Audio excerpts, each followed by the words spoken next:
Hello everyone, thanks for joining us. My name is Yvonne Heath with Love Your Life to Death. And today in the studio we have Anne Silk, who is a pediatric oncology nurse, helping children and their families navigate through the difficult journey of children with cancer. And we also have Graham Thompson, who is a psychotherapist and counselor, and we discuss grief, death, and dying in children and the need to develop resiliency with our youth. Here's a quick clip.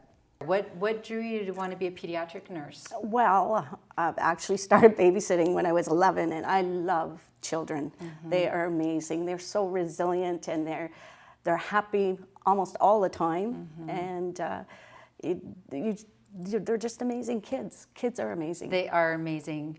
But doesn't that make it even tougher? Because especially with what you deal with in your career, you're dealing with children with cancer, and that is just, it is truly one of the hardest things for all of us to deal with, sick children or children who end up dying because of their disease. That's for sure, and it is difficult, but at the same time, when we're treating them, you're giving everyone hope, right? Mm-hmm.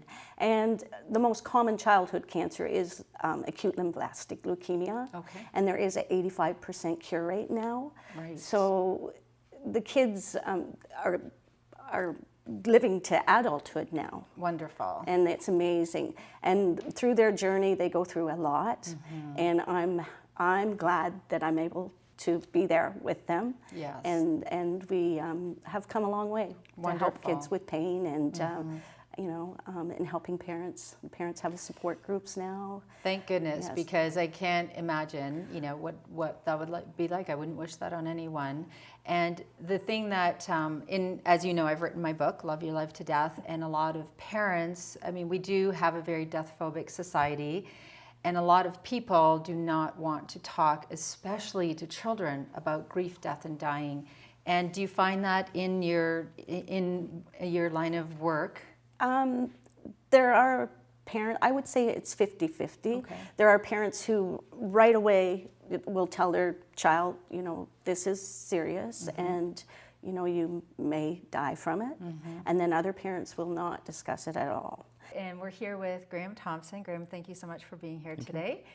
Graham has been counseling for over 20 years. He is a psychotherapist, say all in one word, and he has worked with many teens, and a lot of them high risk for suicide, and has a great deal of experience with a lot of this, so welcome, and I look forward to hearing what you have to say about all of this. Talking to Anne, it was very difficult to talking about grief, death, and dying in children, and the question I asked before the break was, how many of our youth end up suffering a mental health issue of some sort? And the number they have come up with is 1 in 5? Yeah, so we have, the general stat is about 1 in 5 children or youth have some type of mental health disorder, mm-hmm. Or issue, concern, and which makes it very interesting when it comes to grief and death, mm-hmm. because it's inevitable at some point. Mm-hmm. And so that means your 1 in 5 child is going to be facing grief on top of possibly already diagnosed mental health disorder. So it creates a complex situation.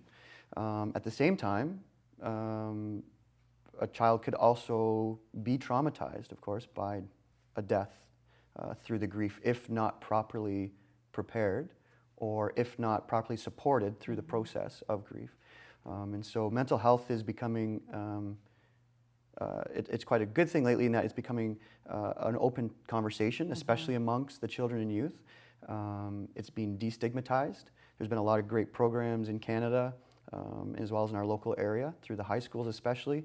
And so things are beginning to be talked about.